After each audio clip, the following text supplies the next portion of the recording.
There was a bottle of perfume called Flowers of Turnips. It smelled of old cheese. In it went. And in too went a large round box of powder. It was called pink plaster. There was a powder puff on top, and he threw that in as well for luck. He found a couple of lipsticks. He pulled the greasy red things out of their little cases and added them to the mixture.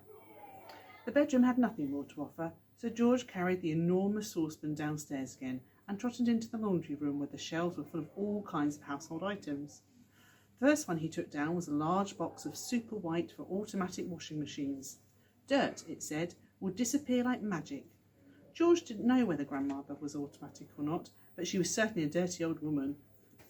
So she'd better have it all, he said, tipping in the whole box full.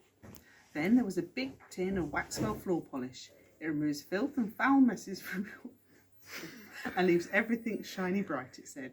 George scooped the orange-coloured waxy stuff out of the tin and plonked it into the pan. There was a round cardboard carton labelled flea powder for dogs. Keep one away from the dog's food, it said, because this powder, if eaten, will make the dog explode. Good, said George, pouring it all into the saucepan. He found a box of canary seed on the shelf. Perhaps it'll make the old bird sing, he said, and in it went. Next, George explored the box with the shoe cleaning materials, brushes, tins and dusters. Well now, he thought, Grandma's medicine is brown, so my medicine must also be brown or she'll smell a rat. The way to colour it, he decided, would be with brown shoe polish. The large tin he chose was labelled dark tan. Splendid. He scooped it all out with a big old spoon and plopped it into the pan. He would stir it up later. On his way back to the kitchen, George saw a bottle of gin standing on the sideboard. Grandma was very fond of gin. She was allowed to have a small nip of it every evening. Now he would give her a treat. He would pour in the whole bottle, and he did.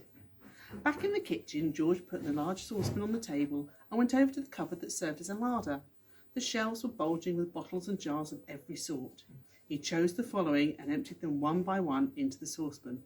A tin of curry powder, a tin of mustard powder, a bottle of extra hot chilli sauce, a tin of black peppercorns, a bottle of horseradish sauce.